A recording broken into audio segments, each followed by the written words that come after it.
Hi, hello, నమస్తే. నా పేరు రంజిత్. మీరు చూస్తున్నారు టాక్ విత్ రంజిత్. మనం ఒక శుభకార్యం చేసుకున్నా, ఒక పెళ్లి చేసుకున్నా, ఒక గృహప్రవేశం చేసుకున్నా, ఏ కార్యక్రమం మంచి చేసుకోవాలన్నా ముందుగా మనం ఒక హిజ్రా యొక్క ఆశీర్వాదం తీసుకోవాలనుకుంటాం. కానీ వాళ్ళు మన దగ్గరికి ఎప్పుడైనా వేరేలాగా వస్తున్నారు అంటే వాళ్ళ మీద చిరాకు పడతా ఉంటాం. సో ఇది ఎంత అన్యాయం అనేది మనకు తెలుసు. కానీ వాళ్ళు ఎంత బాధపడతారు అనేది మనకు తెలియదు. సో అట్లాంటి వాళ్ళ ఒపీనియన్ ఏంది? వాళ్ళు ఎట్లాంటి బాధలు ఫేస్ చేస్తున్నారు?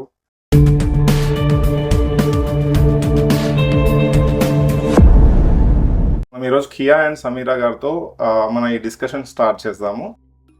మీకు దేవుడు అంటూ ఒక రూపాన్ని ఇచ్చాడు. అలాంటి రూపాన్ని దేవుణ్ణి ఎదిరించి మీరు ఆ రూపాన్ని మార్చుకోవాలనే ఆలోచన మీకు ఎందుకు వచ్చింది అసలు? మేము దేవుడిని ఎదిరించలేదు. దేవుడిచ్చిన లోపాన్ని సరిదిద్దుకుంటున్నాం. ఆ సరిదిద్దుకునే లోపంలోనే ఎన్నో కష్టాలు ఉంటాయి. అటువంటి నరక యాతన పడిన 41 days కూడా మేము పడతాం. కానీ అది ఎవరికి తెలియదు. ట్రాన్స్ అంటే మామూలుగా చీర కట్టేసుకుంటారు, అబ్బాయిలు అనుకుంటారు. కానీ మా కష్టాలు మాకు ఉంటాయి కదా. 41 days నరక యాతన. ఒక మామూలుగా చిన్న పినిస్ గుచ్చుకుంటేనే నార్మల్గా ఉంటాం. ఒక 1 day అలా బాధపడతాం. అటువంటిది ఒక ఒక లైఫ్లో మా బాడీలో ఒక పార్ట్ తీసేస్తారు. ఎన్నో కోతలు ఉంటాయి, ఎన్నో బాధలు ఉంటాయి, చీకటి గదిలో ఉన్న అన్నీ ఉంటాయి కష్టాలన్నీ. 41 days ఏదైతే ఇప్పుడు సమీరా గారు చెప్పారు కదా, సో ఈ ఇబ్బందులన్నీ దాదాపుగా మీరు కూడా ఫేస్ చేసే ఉంటారు కదా. ప్రతి ట్రాన్స్జెండర్ ఆ ఇబ్బందులన్నీ ఎదుర్కొని ఇదే రూపం అనేది మార్చుకుంటారు. ఆ మార్పులు అనేది అంటే ఇది ఒక సర్జరీ ఏమైనా జరుగుతుందా అండి కంప్లీట్ గా? అంటే ఎన్ని సర్జరీస్ జరుగుతాయి మీకు ఈ 41 daysలలో? ఓన్లీ సింగిల్ సర్జరీతోనే అయిపోతుందా, లేకపోతే సిట్టింగ్స్ ఉంటాయా? ఎన్నిసార్లు వెళ్ళడము అట్లా ఏమన్నా ఉంటుందా? సో సింగిల్ సిట్టింగ్ ఒకటేసారిలో సర్జరీ కంప్లీట్ అయిపోతుంది. అంటే ఇది న్యాచురల్ గానే తర్వాత ఇప్పుడు ఎప్పుడైతే సర్జరీ అయిపోతుందో తర్వాత ఇక అంతా న్యాచురల్ ప్రాసెస్ ఏ ఉంటుంది కదా. ఒకరికి అలా ఉండొచ్చు, ఒక్కొక్కరు ప్రాబ్లం రావచ్చు, లైఫ్ లో మనం డెడ్ అయిపోవచ్చు చెప్పడం. అటువంటి కష్టాలన్నీ భరించి దేవుడిచ్చిన లోపల సర్దిద్దుల లోపల ఒక్కొక్కసారి ప్రాణాలు కూడా పోయి చాలా మంది ఉన్నారు. సర్జరీ అనేది ఒక పునర్జన్మ, మళ్ళీ ఇంకో జన్మ తీసుకోవడం. అంటే ఒక మగవాడిగా చచ్చిపోయి ఆడవాళ్ళలాగా జన్మించడం అంటారు. ఒక అబ్బాయిని పిలిస్తే హీ అని పిలుస్తాం, ఒక అమ్మాయిని పిలిస్తే షీ అని పిలుస్తూ ఉంటాం.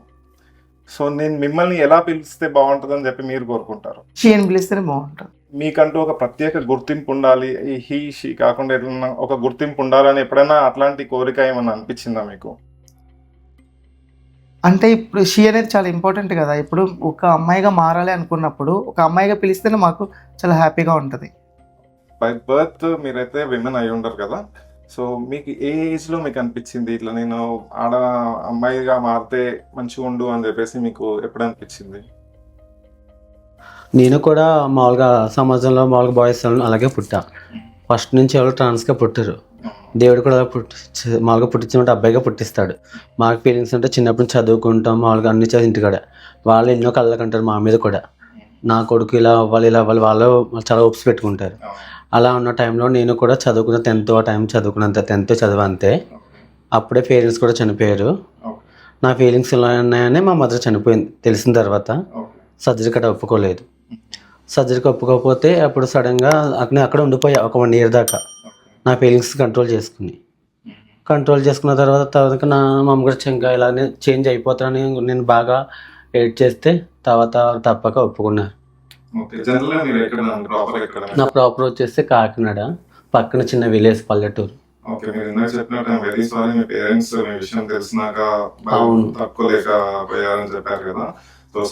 చాలా మంది మేబీ మీకు కూడా ఇట్లాంటి సిచువేషన్స్ చాలా ఉంటాయి. ప్రతి ట్రాన్స్జెండర్ కి ఉన్న ప్రతి ఇదే ప్రాబ్లం ఉంటుంది. అందరూ అనుకుంటారు మా హిజ్రాకి ఏముంది పర్లేదు, వాళ్ళు హ్యాపీగా బతుకుతారు అనుకుంటున్నారు, వాళ్ళు డబ్బులు వస్తాయి అనుకుంటున్నారు. కానీ మేము పడే బాధ, ఇప్పుడు ఏ ఫెస్టివల్ వస్తుంది, ఎవరి ఇంట్లోనే ఫెస్టివల్ బాగా జరుగుతుంది, మేము ఎవరింటికి వెళ్ళాలి, మేమే ఇంట్లో ఫెస్టివల్ చేసుకోవాలి. మాకు గుర్తు అలా పేరెంట్స్ మా కళ్ళ ముందు అందరూ వెళ్తుంటే అంతా అలా రెడీ వెళ్తుంటే మాకున్న ఫీలింగ్స్ డెఫినెట్ గా ఉంటుంది. కాకపోతే మిమ్మల్ని చూస్తుంటే జనాలు కొంచెం భయపడతా ఉంటారు. ఎందుకు భయపడతారు అనేది మీకు ఎప్పుడైనా ఆలోచించారా మీరు? మమ్మల్ని చూస్తుంటే అందరూ ఒకలా ఉండరు కదా. మంచి ఉంటుంది, చెడు ఉంటుంది కదా. అలాగే మాలో కూడా మంచి ఉంటుంది, చెడు ఉంటుంది. కానీ ట్రాన్స్ అనేది వాళ్ళ ఆశీర్వాదం చాలా గొప్పదని మేము చెప్పలేదు. ట్రాన్స్ ఆశీర్వాదం గొప్పదని అది మీరు ఒకరు మేము ఆశీర్వదించి మీ చేయి మంచిదమ్మా మళ్ళీ ఆశీర్వదించండి అని అలాగా వెళ్ళిన తప్ప ఏ డైరీలోని ఎక్కడెక్కడ డిస్కవరీ రాయలేదు. మీరు ఒకసారి ఒకరు మాకు ఆస్వాదించండి అంటే మా బ్లెస్సింగ్ ఇస్తే వాళ్ళకి మంచి జరిగింది, ఇజ్రాస్ మామూలుగా ఆస్వాదిస్తే ఇలాగే మంచి జరుగుద్ది అని వచ్చింది అంతే సొసైటీలో. జనరల్గా మీరు గృహప్రవేశాలకు వాటికి వెళ్తూ ఉంటారు. వెళ్ళినప్పుడు వాళ్ళ ఆశీర్వాదం బట్టి మీరు ఇచ్చే ఆశీర్వాదం బట్టి వాళ్ళు మీకు ఏమైనా డబ్బులు ఇస్తూ ఉంటారా, లేకపోతే మీరు తీసుకుంటారా, లేకపోతే జనరల్గా మీ ఇన్కమ్ సోర్స్ ఏంటి? మేము భిక్షాటన చేస్తాం, మ్యాక్సిమం భిక్షాటనే. ఓకే. ఇప్పుడు మీరు ఎలా సొసైటీలో మా భిక్షాటన చేసినప్పుడే ఇల్లు కట్టుకునే వాళ్ళు ఉంటారు, రండమ్మ ఇలా ఇల్లు కట్టుకుంటారు చెప్పేవాళ్ళు కొంతమంది చెప్తారు, కొంతమంది మేమే వెళ్తాము. ఇప్పుడు మాకు జాబ్స్ ఉండవు, మామూలుగా ఇన్కమ్ ఏమి ఉండదు. భిక్షాటన ఇటువంటి వాళ్ళు ఆశీర్వాదిస్తే వాళ్ళు ఎంత ఇస్తే అంత. ఊళ్ళో పంతులు ఎంత అడిగితే అంత ఇస్తారు, కానీ మీ దగ్గర ఆశీర్వాదం తీసుకొని మిమ్మల్ని అవమానించి పంపించినప్పుడు మీకు ఎలాంటి ఫీలింగ్ ఉంటుంది? ఏ గృహప్రవేశానికి వెళ్ళాం అనుకో అందరూ వస్తారు కదా మామూలుగా ట్రాన్స్, సరే మీరు అక్కడ ఉండండి లోపలికి రాకండి అంటారు. ఆ మాట ఎలా ఉంటుంది మాకు? ఏ లోపల బయట ఉండిపోయి పైకి రావద్దు, లోపల ఉండిపోండి అంటారు. అది అలా లెక్చర్ మాకు ఎలా ఉంటుంది? మాకైతే ఎవరున్నారు, అన్ని వదిలేసుకుని వచ్చేసాం. యాక్చువల్గా ఏ ఏజ్లో మీకు తెలిసింది మీరు ట్రాన్స్జెండర్గా మారాలని? మారడం పక్కన ఉంచితే ఫస్ట్ నాకు ఫీలింగ్స్ ఎప్పుడు ఉన్నాయంటే ఒక 8th 9th ఆ క్లాస్లో ఆ టైంలో ఉన్నది. ఇంకా తర్వాత బాడీ అయితే మేల్ బాడీ ఉన్నా కూడా ఫీలింగ్స్ అయితే ఇన్నర్ ఫీలింగ్స్ వచ్చి అమ్మాయిగానే ఉండాలనేది ఎప్పటి నుంచో అట్లనే ఉంటుంది కోరిక. సో అలా ఉన్నప్పుడు చిన్న వయసులో మనకు తెలియదు కదా మనం చేయాలి ఉండాలి అనేసి. సో సర్టన్ ఏజ్ వచ్చిన తర్వాత మనకు ఏదైతే మనకి ఎక్కడైతే హ్యాపీనెస్ ఉంటుందో, మనకి ఏ డ్రెస్ అయితే బాగుంటుందో అని మనకు అనిపించినప్పుడు మనం కంప్లీట్గా మారాలనుకున్నప్పుడు ఒక ట్రాన్స్ కమ్యూనిటీలోకి షిఫ్ట్ అవుతాం. సో అక్కడే మనకు ఒక సేఫ్ సెక్యూరిటీ, మనకు నచ్చినట్టుగా మన లైఫ్ లీడ్ చేసే ఒక స్వేచ్ఛ అనేది మనకు అక్కడే దొరుకుతుంది. మీరు చెప్పారు 8th 9th 10th మధ్యలో మీకు అట్లాంటి ఒక కోరిక, ఒక ఫీలింగ్ వచ్చింది అని చెప్పేసి. సమీర గారు కూడా సేమ్ 10th ఆ టైంలో వచ్చిందని చెప్పారు. అంటే నాకు అర్థమైంది ఏంటంటే జనరల్గా అమ్మాయిలు మెచ్యూర్డ్ అయ్యే ఏజ్ అది. జనరల్గా మనం అందరం చూస్తే అమ్మాయిలు మెచ్యూర్డ్ అయ్యే age around 8th to 10th మధ్యలో ఉంటుంది. సో అదే ఏజ్లో మీకు కూడా అట్లాంటి ఫీలింగ్స్ వచ్చినాయంటే మేబీ మీ ఇన్నర్గా మీరు ఆల్రెడీ విమెన్ కాబట్టి అట్లాంటి ఫీలింగ్స్ వచ్చి ఉంటాయేమో అని చెప్పేసి నాకు ఒక ఆలోచన కలిగింది. అది నిజమే అంటారా? నిజమే. మీ కుటుంబంలో మిమ్మల్ని ఎక్కువగా ప్రోత్సహించింది ఎవరు? మీ కుటుంబం నుండి సపోర్ట్ ఎలా ఉంది మీకు? ఇంటి దగ్గర సపోర్ట్ అయితే ఏం లేదు. అంటే నేను ట్రాన్స్ కమ్యూనిటీలోకి వచ్చినప్పుడు, సో అంటే నాది ప్రాపర్ వచ్చి తిరుపతిలోనే నేను ట్రాన్స్ కమ్యూనిటీలోకి వచ్చి ఫస్ట్ జాయిన్ అయినప్పుడు ఇంట్లో తెలియదు అనమాట. ఇంట్లో ఎవరో చెప్పేశారు ఇట్లా మీ అబ్బాయి ఇట్లా బెగ్గింగ్ చేస్తున్నారు అని చెప్పినప్పుడు నాన్న సూసైడ్ చనిపోయిన తర్వాత నేను ఇంకా ఒక 6 months ఇంట్లోనే ఉన్నాను ఖాళీగా. సో ఇంట్లో ఎవరు యాక్సెప్ట్ చేయలేదు అట్లా చేయడానికి. తర్వాత నేను మామూలుగా ట్రాన్స్ కమ్యూనిటీ దగ్గరికి వెళ్ళి అక్కడ బెగ్గింగ్ చేసి మళ్ళీ నార్మల్ డ్రెస్ వేసుకొని ఇంటి దగ్గరికి వచ్చేసి ఉండేదాన్ని అనమాట. అలా కొన్ని రోజులు జరిగిన తర్వాత నాకు అలా ఉండడం నాకు ఇష్టం లేదు. అంటే సో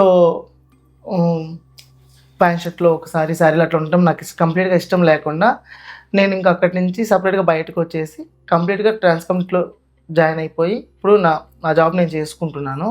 బట్ ఇంకా ఇంట్లో అయితే యాక్సెప్ట్ చేయలేదు. ఇంకా మదర్ మాత్రమే ఉన్నారు. జస్ట్ నేను జాబ్ చేస్తున్నానని తెలుసు. 2 sisters ఉన్నారు. మ్యారేజ్ అయిపోయింది, సపరేట్గా ఉంటున్నారు. సో సిస్టర్స్ తో ఏమన్నా మీకు ఆబ్జెక్షన్స్? సో సిస్టర్స్ ఏం ప్రాబ్లం లేదు. యాక్చువల్లీ సిస్టర్స్కి ఓకే, బట్ అమ్మ యాక్సెప్టబిలిటీగా లేదు ప్రెసెంట్.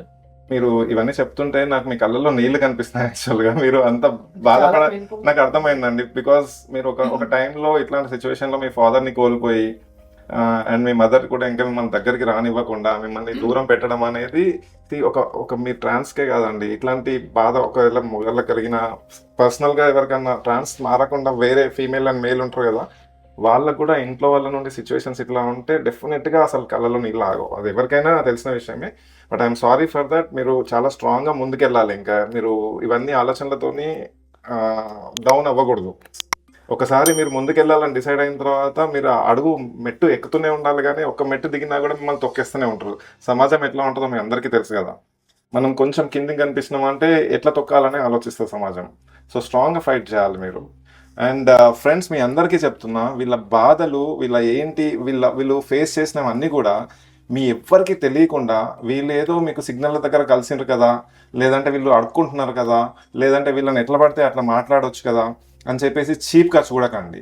ఇలా చీప్గా చూసి వాళ్ళు ఫేస్ చేసిన ప్రాబ్లమ్స్ మీకు తెలియకుండా, చిన్నప్పటి నుండి ఎన్నెన్ని బాధలు పడొచ్చినారో తెలియకుండా, మీ బిహేవియర్ని మార్చుకోకుండా వాళ్ళపైన ఇట్లా చీప్ మెంటాలిటీతో చూడడము, వాళ్ళ మీద చేతులు వేయడము, వాళ్ళని గెలకడము, ఇట్లాంటివన్నీ మానుకోండి. వాళ్ళు కూడా మనుషులే, వాళ్ళు కూడా ఏదో సాధించాలనుకున్న వాళ్ళే, కానీ దేవుడిచ్చిన ఒక చిన్న లోపాన్ని సరిదిద్దుకునే ప్రయత్నంలో వాళ్ళు ఇవన్నీ చేస్తున్నారు. సో వాళ్ళని కూడా గౌరవించండి, వాళ్ళని కూడా బ్రతకనివ్వండి మనతో పాటు.